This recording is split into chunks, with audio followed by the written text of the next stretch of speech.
News parliament ఎన్నికల schedule విడుదలతో Telugu రాష్ట్రాల్లో ఎన్నికల కోలాహలం నెలకొంది. ఇప్పటికే పార్లమెంట్ నియోజకవర్గాల సన్నాహక సమావేశాలు నిర్వహిస్తున్న టీఆర్ఎస్ రేపటి నుంచి ప్రచారాన్ని హోరెత్తించనుంది. అన్ని కుదిరితే రేపే తొలి విడత ఎంపీ అభ్యర్థుల జాబితాను కూడా విడుదల చేస్తారు.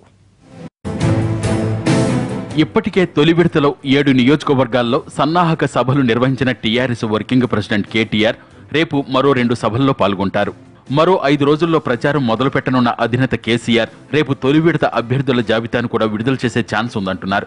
లోక్సభ ఎన్నికల షెడ్యూల్ విడుదలకు ముందే కరీంనగర్, వరంగల్, భువనగిరి, మెదక్, మల్కాజ్గిరి, నాగర్ కర్నూల్, చేవెళ్ల నియోజకవర్గాల్లో సన్నాహక సమావేశాలు నిర్వహించింది టీఆర్ఎస్. రేపు జహీరాబాద్, సికింద్రాబాద్ పార్లమెంటు సమావేశాల్లో పాల్గొంటారు కేటీఆర్. ఈ నెల 15న పెద్దపల్లి, 16న నల్గొండలో పార్లమెంటు సన్నాహక సమావేశాలు జరుగుతాయి.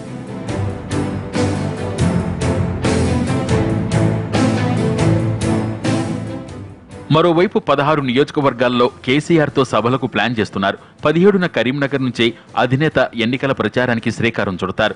19న నిజామాబాద్లో సభ నిర్వహిస్తారు. కనీసం 2 లక్షల మందితో ఈ సభను సక్సెస్ చేయాలని ప్లాన్ చేస్తున్నారు ఆ పార్టీ నేతలు. అన్నీ అనుకున్నట్లు జరిగితే రేపు లేదా ఎల్లుండి ఎంపీ అభ్యర్థులను ప్రకటించనున్నారు గులాబీ బాస్.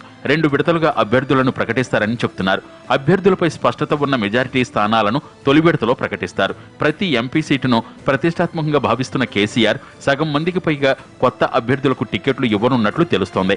మొత్తంగా 16 ఎంపీ సీట్లను గెలవాలని లక్ష్యంగా ముందుకెళ్తోంది.